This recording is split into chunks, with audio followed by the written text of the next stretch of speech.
우리 하나님은 우리들에게 언제나 최고만을 주시는 분입니다. 오늘 우리가 맞이한 이 안식일은 인생 최고의 날입니다. 또 우리가 맞이한 이 가을은 또 최고의 계절입니다. 어디를 보든지 너무나도 풍성하고 또 아름답습니다. 하나님의 창조의 열매를 인해서 온 땅이 아주 풍성하게 이렇게 아름답게 장식되어 있습니다. 우리 인생에 언제나 가장 좋은 것을 주시는, 최고를 주시는 너무나도 좋으신 우리 하나님을 이 안식일에 마음껏 찬미하시고 또 하나님의 이름을 기쁘시게 하는 그런 오늘 복된 안식일 되기를 바랍니다. 오늘 참여하신 우리 모든 분들을 진심으로 환영하고 또 오늘 처음 하나님 앞에 예배하는 또 우리 자매님의 마음속에도 하나님께서 주시는 평안과 또 하늘의 소망으로 가득하게 되기를 간절히 바랍니다. 여러분, 대구지역 연합전도회 열심히 기도하면서 잘 준비하고 계시죠? 이제 딱 한 달 남았습니다. 내가 이 땅을 살고 또 이 교회가 이 땅에 존재하는 목적은 바로 전도입니다. 전도를 빼면 우리는 시체입니다. 우리의 존재의 의미가 없어집니다. 이제 한 달 앞으로 다가온 이 전도를 위해서 우리 모든 성도들이 마음을 하나로 연합해서 하나님의 뜻을 이루고 또 죽어가는 영혼을 살리고 대구 지역을 복음화하는 그런 놀라운 하나님의 복음의 승리를 우리가 다 함께 맛보는 그런 기회가 되기를 간절히 바랍니다. 제가 이전에 목회하던 교회의 한 성도가 심장이 안 좋아가지고 그분이 이제 심장 박동기를 달고 뭐 이렇게 하다가 도저히 안 돼가지고 심장을 이식하는 수술을 했습니다. 뭐 신장 이식 수술은 많이 봤는데 심장을 완전히 갈아 끼우는 수술은 그런 분은 제가 이제 처음 봤는데 참 인간의 의술이 대단한 것 같아요. 낡아서 못 쓰게 된 심장을 떼내고 다른 심장을 달아가지고 이분이 아주 건강하게 지금 생활을 하고 있습니다. 우리의 건강을 위해서 심장을 바꾸어서 새고로 교체하는 것처럼 우리의 영적인 삶에도 새로운 심장이 필요합니다. 활력이 넘치고 생기가 넘치는 건강한 심장을 우리는 가져야 됩니다. 우리의 온몸에 피를 돌게 하는 심장의 건강한 기능이 우리들의 영적인 삶에도 필요합니다. 그러면 우리는 어떤 심장을 가져야 할까요? 오늘 함께 빌립보서 1장을 보겠습니다. 빌립보서 1장 8절부터 11절.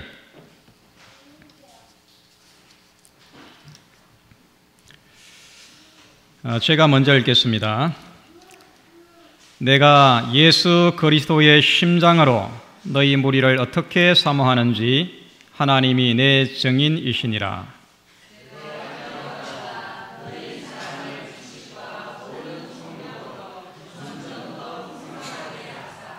너희로 지극히 선한 것을 분별하며 또 진실하여 허물이 없이 그리스도의 날까지 이르고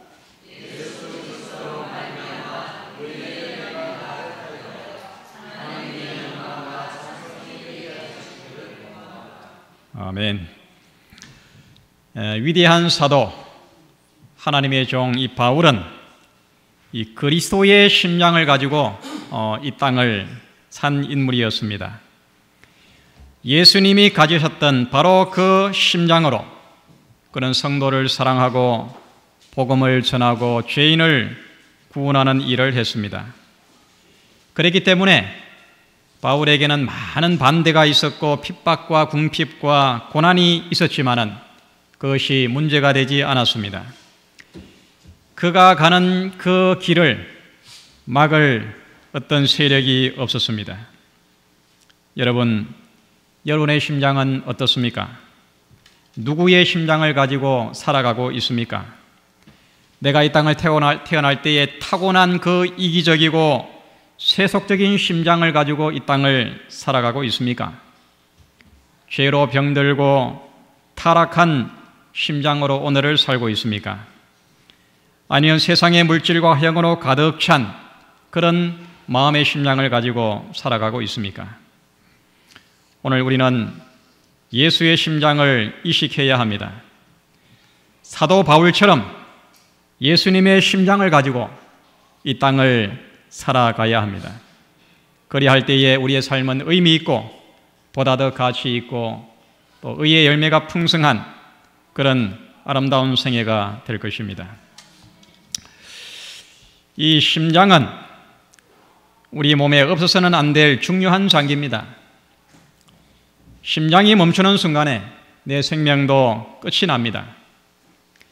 인간의 모든 정서와 또 갈망과 열성이 일어나는 곳이 바로 심장으로 그렇게 표현을 합니다. 여러분, 심장의 크기가 얼마나 할까요? 이 성인의 주먹 크기만 하다고 합니다. 그리고 심장의 무게는 약 한 300g이 됩니다. 이처럼 작고 가벼운 심장이 하루에 일을 얼마나 많이 하느냐 하면 10만 번 박동을 합니다. 단 1초도 쉬지 않고 계속 일을 하는 덕분에, 심장의 그 박동 덕분에 우리가 이렇게 살아서 움직이며 살아가고 있는 것입니다. 보통 사람의 피는 약 한 5리터 된다 그럽니다. 한 2대 반 정도 되는데, 심장에서 내보내는 이 피의 이 혈관의 그 길이를 다 모으면 약 한 2억 7천만 킬로가 된다 그래요. 하루 동안에. 우리 몸에 있는 모든 혈관, 모세혈관까지 다 합쳐서 이게 피가 이렇게 운행하는 그 총 거리는 2억 7천만 킬로가 된다고 합니다. 여러분, 놀랍지 않습니까? 심장은 이렇게 우리의 생명을 위한 기능도 중요하지만은 우리 인간의 정서적인 상태를 표현할 때에 늘 심장을 비유로 그렇게 설명을 합니다. 그래서 심장을 한자로 이렇게 씁니다. 마음심, 장기장. 마음의 상태, 이것을 심장으로 그렇게 표현을 합니다. 그리고 영어로는 심장을 뭐라 부릅니까? 하트라 그럽니다. 마음이에요. 그만큼 이 장기가 우리의 인체 생명 기능에도 중요하지만 우리의 어떤 마음의 정서 상태를 표현할 때에 바로 이 심장을 가지고 그렇게 표현을 하는 것입니다. 여러분, 그리스도의 심장으로 살아가기를 원하십니까? 나도 사도 바울처럼 주님의 심장으로 뜨겁게 열정적으로 나의 삶을 불태우기를 원하십니까? 그러면 오늘 이 시간에 우리의 심장을 예수님의 심장으로 이식하시기를 바랍니다. 예수님의 심장으로 바꾸시기를 바랍니다. 그리할 때에 우리의 심장은 정말 사랑으로 뜨거워지고 그 뜨거운 심령으로 우리의 삶을 보다 더 아름답게 만들어 갈 수가 있을 것입니다. 우리 주님의 심장은 어떤 심장이었을까? 첫 번째, 우리 예수님의 심장은 사랑의 피로 뜨거운 심장이었습니다. 빌립보서 1장 8절로 9절에 내가 예수 그리스도의 심장으로 너희 무리를 어떻게 사모하는지 하나님이 내 증인이시니라. 내가 기도하노라. 너희 사랑을 지식과 모든 창명으로 점점 더 풍성하게 하사. 우리 예수님은 언제나 죄인을 향한 사랑의 피로 뜨겁게 타오르는 심장을 가지고 사셨습니다. 여러분, 피를 보셨습니까? 피가 이렇게 막 쏟아져 나오는 그 모습을 보면은 좀 사람이 긴장되기도 하고 흥분되기도 합니다. 여러분, 예수님의 심장을 흐르는 그 붉은 피를 한번 상상해 보시기를 바랍니다. 예수님의 심장을 통해서 온몸에 흐르는 그 피가 어떤 피인지를 한번 생각해 보시기를 바랍니다. 여러분이 꽤 오래 전에 이 개신교회에서 이 재림교회에 대한 어떤 이단 논쟁이 한참 일어났을 때에 개신교회 한 장로님이셨던 이 김경선 장로님이 정말 이 안식일의 진리와 그 기별을 그가 깊이 깨닫고 이 개신교회에서 계속해서 이단 논쟁을 하고 있는 그들이 너무나도 안타까워가지고 그들에게 어떻게 하면은 성경의 진리를 바로 전할 수 있을까 해가지고 그 장로님이 신경영 목사님이 쓴 어둠의 빛을 이기지 못하다라는 이 책을 이제 제목을 바꿔가지고 오직 성경만이 판단의 기준이다. 그렇게 해가지고 개신교회에다가 보급을 한 일이 있습니다. 기독교 서점에서 이 책을 팔도록 그렇게 해가지고 많은 개신교인들에게 이 책이 이제 전해졌는데 그 책 표지에 보면은 이렇게 글귀를 써놨습니다. 성경을 짜보라. 뭐가 나올 것이다? 피가 나올 것이다. 구약을 쥐어 짜보라. 짐승의 피가 나올 것이다. 구약 성경 읽어보면은 이 짐승을 잡아서 드리는 제사가 참 많이 나오잖아요. 양을 잡아서 제사 드리고 소와 또 염소와 비둘기 이런 짐승을 잡아서 제사 드리는 그 제사가 참 많이 나옵니다. 피가 많이 흘려집니다. 신약을 쥐어 짜보라. 누구의 피? 그리스도 예수의 보혈이 나올 것이다. 각 교단의 교리를 짜보라. 그리스도의 보혈이 나오지 않는 교리는 죽은 교리요 생명이 없는 교리이며 구원이 없는 교리이다. 여러분, 이 성경은 신구약을 다 통틀어서 피의 이야기입니다. 피. 성경을 읽으면 그 속에서 우리는 피 냄새가 풍기는 것을 여러분 느끼실 것입니다. 그 피는 무슨 피예요? 바로 나의 죄를 위해서 십자가에 달려 죽임을 당하신 하나님의 어린 양 예수 그리스도의 피가 이 성경 전체를 통하여 지구 역사의 전체를 통하여 흘러내리는 것입니다. 예수님의 생애는 그가 언제나 그가 걸어가야 될 십자가의 그 피 묻은 길을 그가 내다보면서 그곳을 향해서 점점 더 가까이 나아갔습니다. 십자가를 향해서 예수님이 걸어가셨어요. 그리고 예수님이 십자가에 돌아가셨을 때에 로마의 군병이 예수님의 그 옆구리를 창으로 찔렀습니다. 이미 운명하신 그 예수님의 옆구리를 로마 군병이 창으로 찔렀을 때에 어떻게 되었습니까? 요한복음 19장 34절에 보면 그 중 한 군병이 창으로 옆구리를 찌르니 곧 뭐와 뭐가?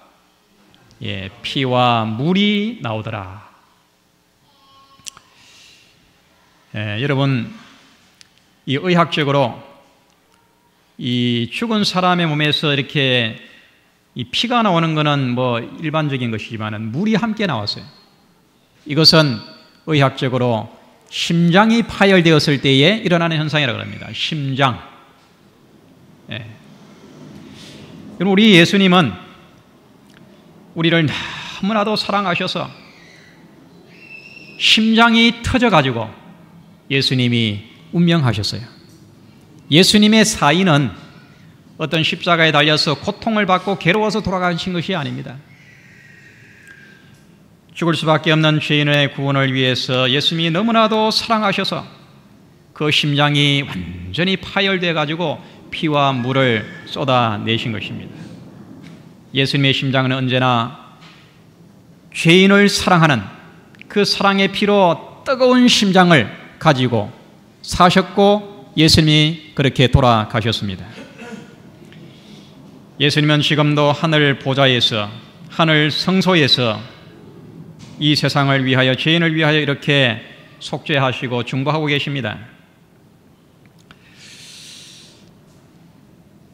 예수께서는 제사장의 옷을 입으시고 동정어린 눈으로 남은 무리를 지켜보시면서 두 손을 치켜들고 가전 연민이 섞인 음성으로 나의 피 아버지, 나의 피, 나의 피, 나의 피 하고 부르짖고 있는 것을 보았다.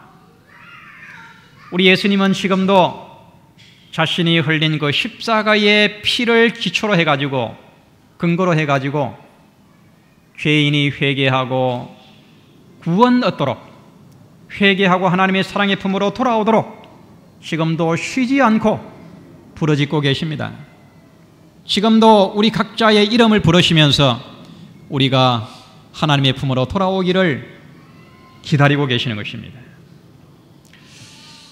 예수님의 심장은 지금도 사랑의 피로 뜨겁습니다. 심장이 지금도 사랑으로 뜨거워진 심장으로 우리를 위해서 속죄하시며 중보하고 계십니다. 이사야서 26장 11절에 우리 이 말씀을 우리 함께 한번 읽어보겠습니다. 여호와여, 시작.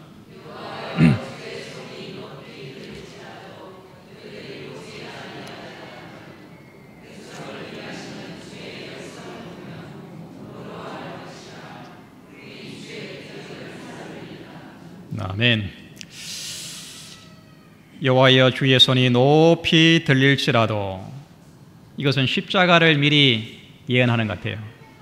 하나님 아들 예수 그리스도가 십자가에 높이 달려서 고난과 핍박과 저주와 조롱을 받을지라도 그들이 보지 아니하나이다마는, 십자가에 하나님의 아들이 그렇게 달려서 수모를 당하고 고통을 당하고 죽어가는 것을 보면서도 우리의 마음이 얼마나 무디고 얼마나 강팍하고 죄악으로 어두워졌으면 그것을 전혀 나와 상관이 없는 것으로 그렇게 무관심하게 바라보는 것입니다. 그렇지만은 백성을 위하시는 주의 열성을 보면 부끄러워할 것이라. 그 십자가의 그 고통이 바로 나를 위한 우리 하나님의 사랑이었음을 깨닫게 될 때에, 그것을 깊이 체험하게 될 때에 어떻게 할 거라고요? 부끄러워할 것이라. 우리가 마음이 미련하고 어두워서 그것을 느끼지 못할 뿐이지, 아무리 강팍한 죄인이라 하더라도 십자가에 달리신 우리 하나님의 주님의 그 사랑을 깨닫기만 하면 우리는 그 사랑 앞에 우리의 마음이 완전히 녹아지게 될 것입니다. 우리의 자가 완전히 깨어지게 될 것입니다. 주님을 사랑하지 않고는 견딜 수 없는 예수님이 가졌던 그 심장을 우리도 가지게 될 것입니다. 사랑하는 성도들이시여, 우리도 예수의 심장으로 살아가십시다. 마지막 한 방울의 피까지도 나를 위해서 쏟아 부으신 우리 주님의 그 십자가의 사랑으로 내 곁에 있는 형제를 사랑하고 그들을 섬기고 그들을 돌보는 그런 심장을 가지시기 바랍니다. 베드로전서 1장 22절에 너희가 진리를 순종함으로 너희 영혼을 깨끗하게 하여 거짓이 없이 형제를 사랑하기에 이르렀으니 마음으로 뜨겁게 피차 사랑하자. 참 표현이 대단히 멋있지 않습니까? 예수님의 사랑을 정말 아주 깊이 체험하고 경험했던 이 베드로가 십자가에 거꾸로 달려 돌아가기 순교하기 직전에 그가 우리들에게 쓴 편지가 바로 이 서신입니다. 마음으로 뜨겁게 피차 사랑하라. 사랑하는 성도 여러분, 우리가 이렇게 예수의 심장으로 살고 또 형제를 사랑하는 그런 우리가 되기를 간절히 바랍니다. 예수의 심장은 두 번째로 이 전도의 불로 타오르는 심장이었습니다. 오늘 읽은 이 본문 11절에 보면 예수 그리스도로 말미암아 의의 열매가 가득하여 하나님의 영광과 찬송이 되게 하시기를 구하노라. 우리 예수님은 이 땅에 전도하기 위해서 사람이 되셨습니다. 죄인을 사망에서 구원하기 위해서 그는 인간이 되셨습니다.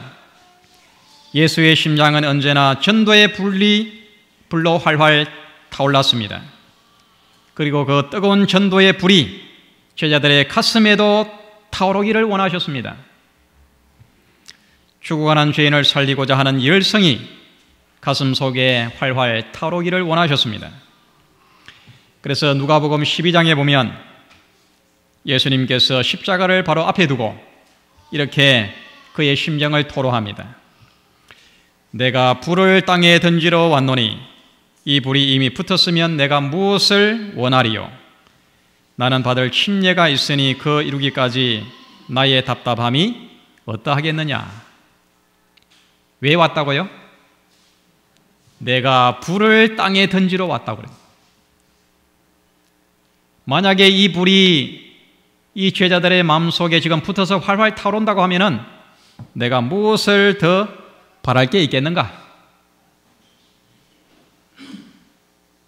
십자가를 발 앞에 두고 예수님께서 아직도 지금 냉담한 가운데 있는, 정말 마음이 그 영혼에 대한 그 전도의 사랑이 아직도 불붙지 않은 그 제자들을 바라보면서 예수님은 답답해 하셨습니다. 예수님 마음은 정말 좀 무거웠습니다.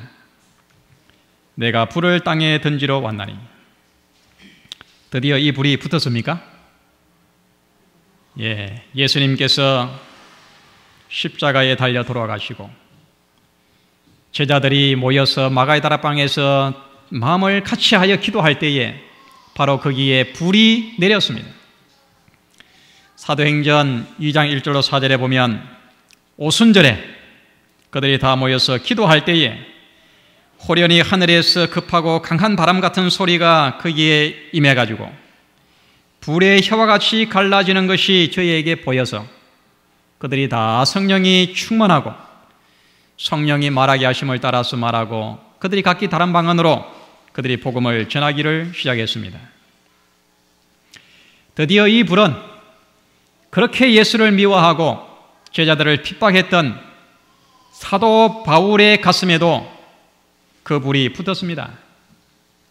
다메섹으로 가는 도상에 그 불이 그 사울에게 임하고 그 불에 의해서 사울은 완전히 타버렸습니다. 완전히 녹아버렸습니다. 그의 생애가 완전히 바뀌었습니다. 새 사람으로 변했습니다. 그렇게 미워하고 핍박하던 그 예수를 그는 이제 전하는 정인이 되어서 그도 예수의 심장으로 복음을 전하는 그런 뜨거운 심장을 가진 위대한 사도가 되었습니다. 여러분, 이 바울의 생애가 참 멋있지 않습니까? 정말 그가 예수님을 만난 이후에 그는 뒤도 돌아보지 아니하고 그가 그렇게 미워하고 핍박하던 그 예수를 이제는 온 세상에 전하기 위해서 그의 생명을 내어놓았습니다. 그가 이전에 가졌던 모든 것을 다 내려놓고 오직 이 일만을 위해서 그의 일생을 불태웁니다. 그리고 고린도 전서 9장 16절에 보면 이렇게 고백을 합니다. 내가 복음을 전할지라도 자랑할 것이 없으면.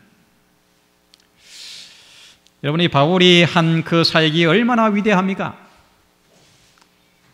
그가 전 소아시아 지역을 다니면서 교회를 개척하고 복음을 전하고 그렇게 수많은 사람을 구원했는데 그가 고백하기를 내가 이렇게 복음을 전할지라도 내가 전혀 자랑할 것이 없으면 내가 부득불할 일임이라. 만일 내가 복음을 전하지 아니하면 내게 화가 있을 것이미로다. 그의 마음속에는, 그의 심장에는 전도의 불이 꺼지지 않았습니다. 일생을 다하기까지 그가 네로의 핍박을 받아가지고 목배임을 당해서 순교당하기까지 그는 그의 마음속에 붙었던 그 전도의 불, 사랑의 불이 결코 식어지지 않았습니다. 꺼지지 않는 불로 그의 삶을 불태웠습니다. 그리고 갈라디아서 4장 19절에 나의 자녀들아 너희 속에 그리스도의 형상이 이루기까지 다시 너희를 위하여 해산하는 수고를 하노니. 여러분, 전도라고 하는 것은 여자가 아이를 낳는 것과 같습니다. 여러분, 아이가 그냥 생깁니까? 그냥 태어납니까? 그 아이가 태어나기 위해서는 정말 진실된 사랑이 있어야 됩니다. 참된 사랑의 결과로 정말 아름다운 아이가 태어나는 것입니다. 여러분, 한 영혼이 하나님의 자녀로 거듭나는 것은 사랑이 없이는 안 되는 것입니다. 여인이 아이를 낳아서 해산하는 그런 수고와 고통이 있어야지만이 참된 한 아이를 우리가 구원할 수가 있는 것입니다. 한 영혼을 구원할 수가 있습니다. 우리가 아마 읽었을 것입니다. 이 사랑의 실천, 이 경건의 부흥 시리즈 이 5권 가운데 그 사랑의 실천이라는 그 소책자에 보면 이걸 이렇게 표현을 합니다. 아이를 낳아봐야 부모의 심정을 알 수 있듯이 영혼 구원을 해봐야 하나님의 심정을 알 수 있다. 철이 들 때 언제 철이 듭니까? 결혼을 해가지고 시집을 가서 아이를 낳아봐야 엄마의 사랑이 어떠한 사랑인지를 알게 됩니다. 아이를 낳아봐야. 그런 것처럼 하나님의 사랑이 얼마나 크고 귀한지를 우리는 영혼 구원을 해봐야 알 수 있는 것입니다. 최고의 성품의 변화는 하나님의 심령을 체험하는 것인데 영혼 구원은 하나님의 심령을 가장 직접적으로 체험할 수 있는 사역이다. 하나님의 그 위대한 사랑, 그 청량할 수 없는 사랑을 우리가 가장 생생하게 체험할 수 있는 그 방법이 바로 영혼을 잉태해가지고 그 영혼을 해산해서 이 영혼을 양육하는 이런 과정을 통해서 나를 사랑하신 하나님의 그 십자가의 놀라운 사랑을 우리가 생생하게 경험할 수가 있는 것입니다. 이제 전도회를 앞두고 오늘 다시금 결심하시기를 바랍니다. 내 가슴에 주님의 심장으로 한 영혼을 잉태하시기 바랍니다. 그리고 한 달간 앞으로 모태에서 잘 키워서 정말 예쁘고 건강한 아이를 해산할 수 있도록 여러분은 열심히 기도하시고 또 그 영혼에게 사랑을 베푸시고 그 영혼에게 또 봉사하시고 섬기고 나누어주고 그렇게 해서 한 영혼을 해산하는 그런 기쁨을 우리가 다 함께 맛보게 되기를 바랍니다. 우리 주님께서 우리의 간절한 기도를 응답해 주실 것입니다. 세 번째는 우리 예수님의 심장은 나눔의 불로 타오르는 심장이었습니다. 나눔의 불. 예수님은 끊임없이 나누어주고 섬기고 베푸는 심정으로 이 땅을 사셨습니다. 누가복음 6장 38절에 주라 그리하면 너희에게 줄 것이니 곧 후히 되어 누르고 흔들어 넘치도록 하여 너희에게 안겨주리라. 참 이 표현이 얼마나 실감나는지 모르겠습니다. 너희가 나누어 주면 어떻게 다시 우리에게 주겠다고요? 누르고 후히 되어서 누르고 흔들어서 넘치도록 너희에게 안겨주리라. 제가 이전에 섬겼던 교회 한 장로님이 참 이 부부가 이 나눠주는 걸 얼마나 좋아하는지 몰라요. 그래서 그 장로님이 설교를 할 때마다 이 말씀을 인용하지 않을 때가 없습니다. 본인이 그렇게 경험을 해놓으니까 나누어 주는 것이 얼마나 축복인지를 그가 생생하게 경험을 해놓으니까 이 경남의 사투리 말로 눈지르고 흔들어서 철철 넘치도록 우리들에게 안겨주겠다고. 이것이 그분의 간정이에요. 여러분, 이 전도는 한마디로 나눔입니다. 나눔이 없이 전도는 불가능합니다. 십자가의 사랑을 나누고 우리는 복음을 나누고 진리를 나누고 생명을 나누고 하늘의 소망을 나누고 마음을 나누는 것이 바로 전도인 것입니다. 마음이 서로 통해야 됩니다. 서로 가슴이 서로 통해야 하는 것입니다. 여러분, 인생을 가장 불행하게 만드는 원수는 바로 내 속에 있는 이기심이고 교만심입니다. 이 이기심과 교만의 뿌리는 대단히 아주 질깁니다. 이것은 쉽게 뿌리 뽑히지 않습니다. 쉽게 바뀌지 않습니다. 그런데 이것을 뽑지 않고는 내 인생이 절대로 변화되지 않는 것입니다. 깊이 깊이 뿌리 박힌 이 이기심과 교만의 뿌리를 뽑지 않고는 내 생애가 절대로 바뀌지 않습니다. 절대로 내가 행복한 삶을 살 수가 없습니다. 절대로 만족하고 평안한 삶을 살 수가 없습니다. 이 교만의 뿌리와 이기심의 뿌리를 어떻게 뽑을 수가 있을까요? 이처럼 이기적이고 교만하고 인색한 우리 인간의 본성을 바꾸어서 아름답게 성화되는 삶을 살아가도록 하기 위해서 우리 하나님께서 고안하신 그 대책이 뭐냐 하면 바로 이 전도인 것입니다. 바로 영혼을 구원하는 것입니다. 이기심을 버리고 무화적이고 이타적인 그 사랑과 나눔의 봉사를 실천하면서 우리는 더욱더 풍성한 삶이 되도록 하기 위해 가지고 전도를 우리들에게 맡겨주신 것입니다. 여러분, 이 사랑의 기술이라는 책은 참 좋은 책입니다. 이 에리 프롬이 쓴 책인데 여러분 꼭 한번 이 책을 읽어보시기 바랍니다. 여기 보면 누구든지 자기 자신을 줄 수 있는 사람은 부자이다. 돈을 주어서 부자가 아닙니다. 내 자신을 줄 수 있는 사람은 정말 부자입니다. 그는 자기 자신을 타인에게 줄 수 있는 사람으로서 자신을 경험한다. 그는 자기 자신을 아낌없이 주고 그가 가진 가장 소중한 것, 즉 그의 삶을 준다. 그는 자신의 기쁨, 자신의 관심, 자신의 이해, 자신의 지식, 자신의 유머, 그리고 자신의 슬픔을 준다. 자기 자신 속에 있는 것의 표현과 현실을 주는 것이다. 이처럼 자신의 삶을 줌으로써 타인을 풍요롭게 하고 자기 자신의 생동감을 고양함으로써 타인의 생동감을 고양시킨다. 내 자신, 내 삶을 상대방에게 주는 것, 이것이 전도인 것입니다. 그것을 함께 나누는 것이 곧 영혼을 구원하는 것입니다. 처칠이 이렇게 말했습니다. 우리는 일을 함으로 생계를 유지하지만 나눔으로써 인생을 만들어 간다. 여러분, 내가 가진 것이 많지 않다 하더라도 내가 어떤 물질을 나누는 것도 중요하지만은 내 마음, 내 속에 있는 나의 삶, 나의 가슴, 나를 구원하신 십자가의 위대한 진리와 복음, 이것을 나누어 주는 것, 이것이 최고의 사랑이고 이것이 최고의 나눔이고 봉사인 것입니다. 로마에 가면 이 우르반 대학이 있는데 그 대학 건물에는 이런 글귀가 있다고 합니다.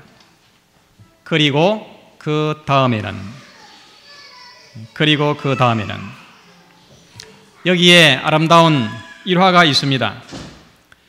16세기에 이탈리아의 로마의 법대 졸업반에 올라가는 이 가난한 한 학생이 있었습니다.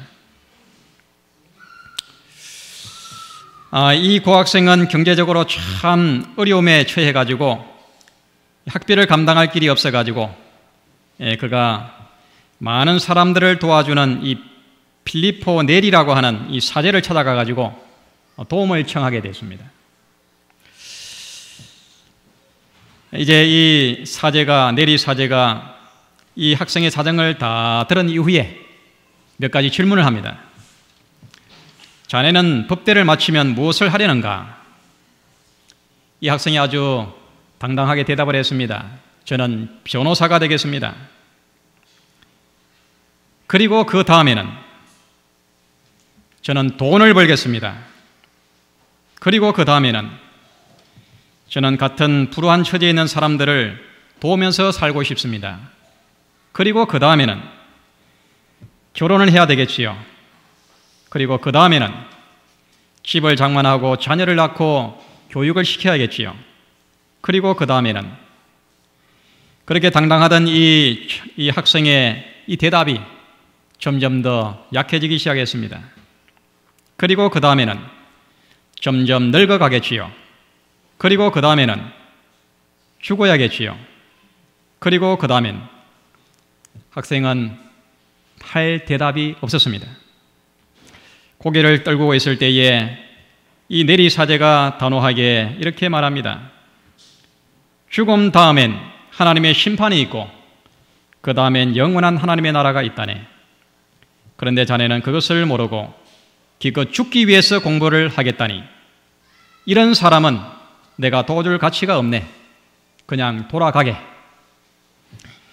이 학생이 정신이 번쩍 들어서 즉시 법대를 그만두고 그 우르반 대학의 신학과로 전과를 해가지고 후에 아주 훌륭한 하나님의 일꾼이 되었다는 그런 일화가 전해져 내려오고 그 일화의 그 내리사제의 그 말을 그 정문에 이 본관 정문에 글귀를 기록해 놓았다는 것입니다. 사랑하는 성도 여러분, 우리는 무엇을 위해서 이 땅을 살아야 합니까? 우리 인생의 궁극적인 목적이 무엇입니까? 무엇을 위해서 어떻게 우리는 이 땅을 살아야 됩니까? 우리는 예수의 심장으로 형제를 사랑하며 그들의 필요를 채워주며 그들을 하나님의 백성으로 하나님의 구원받은 자녀로 그들을 인도하는 이것이 우리 인생의 가장 가치 있고 의미 있고 가장 우리의 삶을 행복하게 하는 그런 일임을 꼭 기억하시기를 바랍니다. 그리스도의 심장으로 우리의 생애가 더욱더 풍성하고 더욱더 윤택하고 가치 있고 아름다운 생애를 사는 우리 출성교회의 모든 성도들 되시기를 간절히 바랍니다.